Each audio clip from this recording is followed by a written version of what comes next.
Saya bilang, ya Allah, saya akan ganti baju ibu saya dengan kain ihram dan saya gandeng tangannya di Masjidil Haram. Itu apa yang terjadi?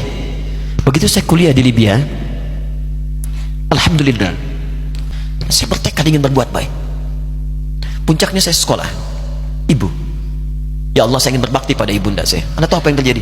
Demi Allah saya katakan, ketika Anda bersabar, ibu saya, bu, pak, itu krisis 97, pak. Waktu krisis saya masuk pesantren, saya diberikan sempurna bekal seperti anak-anak lain.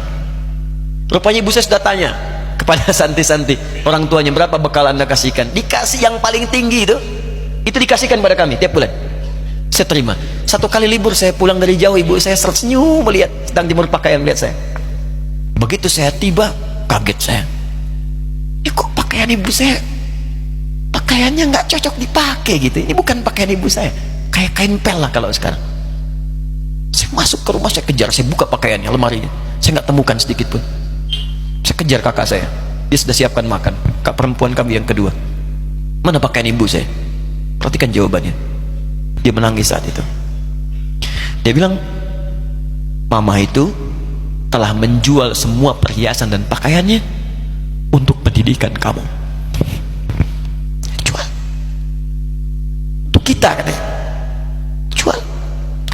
Dan bertahan dengan 150.000 per bulan saat krisis. Jadi rupanya ibu saya itu makan nasi sehari cuma sekali. Beliau mengajar, di berangkat sekolah itu cuma makan pisang, minum kopi, makan nasinya malam. Saya bilang, ya Allah, saya akan ganti baju ibu saya dengan kain ihram dan saya gandeng tangannya di Masjidil Haram. Itu apa yang terjadi? Begitu saya kuliah di Libya, alhamdulillah, saya berangkat, saya mulai mengajar, saya serius belajar.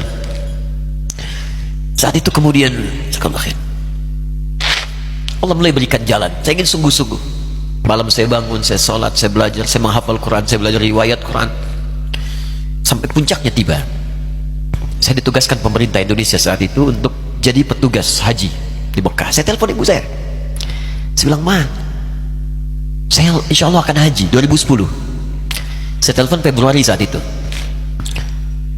Saya dengar suara, terbayang wajahnya indah, senyuman, bahagia. Alhamdulillah, nak, kapan berangkat? Tahun ini insya Allah. Saya bilang, dan saya tidak akan pernah berangkat kecuali mama pun akan berangkat. Terdengar nada pesimis tapi senyum. Dari mana, katanya? Allah akan kasih, saya bilang. Saya sedang bekerja, berusaha karena Allah. Mustahil Allah akan sia-siakan kita. Berapa butuhnya? Porsinya 25 juta. Kapan harus ada? Bulan Juni. Ya, jadi dari Februari ke Juni itu. Ya, Juli bukan Juni, Juli. Ya, jadi saya masih ingat bulan 7, 5 bulan itu. Saya, ibu, pak, nabung saya. Saya beli tabungan, saya niatkan untuk ibu saya haji. Bulan Juli masih setor 25 juta. Jadi semua tabungan masukin situ. Ada yang ngajar ngasih, masukin situ. Masukin semua. Tepat sepekan sebelum itu kemudian didaftarkan, saya buka tabungan. Allahu Akbar, karunia Allah luar biasa. Tadi butuh berapa? 25 juta. Begitu dibuka, Masya Allah, 1 juta. Karena beasiswa nggak banyak, 1 juta. Tapi 3 hari sebelum daftar, entah dari mana ibu-ibu pengajian di KBRI datang, Ustaz, ibu katanya mau haji juga ya? Ustaz mau haji ya? Ibu ikut ya? Sudah nggak usah dipikirin, nanti kami yang pikirkan semuanya. Tiba-tiba dikirim, bayar porsinya di sana, dapat koper paling besar. Bayangkan, tadinya kopernya belum datang, telepon lagi, nak, koper belum datang, katanya. Saya bilang, ma, tenang aja, apa hajinya nggak jelas ini? Tidak jelas, saya bilang, insya Allah. Ya. Nah, cuman beritanya berbeda. Begitu saya telepon lagi, ma, gimana bisa? Nah, telah keluar pengumumannya. Kapan, ma? 2013. Loh, kan saya hajinya 2010, nggak bisa, harus 2010. Lihat kalimat ibunda saya. Nah, jangan pernah mengambil hak orang lain. Allah kasih 2013, alhamdulillah. Saya bilang, ma, kita tidak harus mengambil hak orang lain, tapi kita meminta kepada Allah yang memanggil kita. Boleh jadi Allah akan berikan tambahan kuota pada tahun ini. Doa lagi, minta, pulang ke masjid. Tiba-tiba ada sidang oki di Istanbul saat itu, keputusan 1.000. Setiap ada 1.000 muslim, 1 kuotanya. Saat itu Indonesia dapat tambahan 22.000, termasuk ibu saya ada di situ.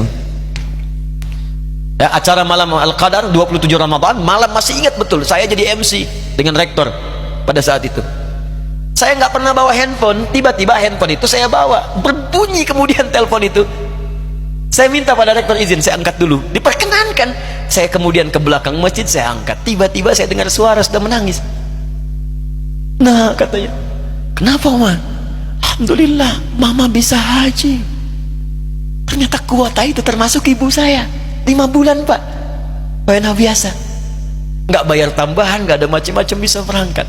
Begitu saya berangkat duluan, saya tungguin betul di apartemennya, di maktabnya sampai datang. Begitu sudah datang, saya nggak sapa, saya lihat dari jauh. Bahagianya saya bisa mengganti pakaian tadi yang lusuh dengan kain ihram. Saya perhatikan, saya ikuti dari belakang, di lift saya ikuti, di jalan saya ikuti. Begitu sampai Masjidil Haram, saya gandeng tangannya, Ma, kita sama-sama labbaik Allahumma labbaik, labbaik la syarika lak labbaik. Saya tawaf, saya gandeng ibu saya lindungi supaya dapat kenikmatan dalam tawafnya. Begitu saya rasakan bagaimana Sayyidah Hajar bekerja keras untuk Ismail. Saya balas di situ, saya gandeng tangan yang kanan, saya minta pada Allah, muliakan ibu saya ya Allah, muliakan ibu saya, muliakan, berikan saya kesempatan membahagiakannya. Cuman yang kanan digandeng, yang kiri kosong, karena sudah tidak ada. Jadi ketika Anda belajar pun untuk menjadi ulama, Allah akan muliakan Anda. Orang tua Anda akan dapat bagiannya. Yang hafal Quran itu Musa, yang bisa haji bapak ibunya. Kemarin saya jadi Amirul Hajj dari kedutaan Saudi berangkat, membawai 350 orang rombongan.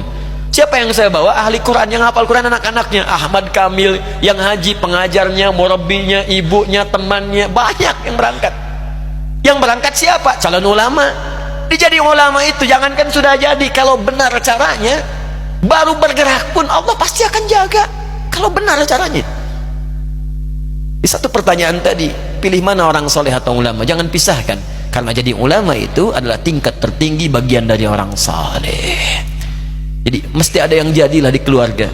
Pilih satu, mungkin ahli Quran, dua ahli hadis, yang lain dunia, tapi dunia diniatkan membantu ibadah. Jadi arsitek buat bangun masjid, bangun pesantren, pahala banyak. Insya Allah akan dibuka oleh Allah, insya Allah.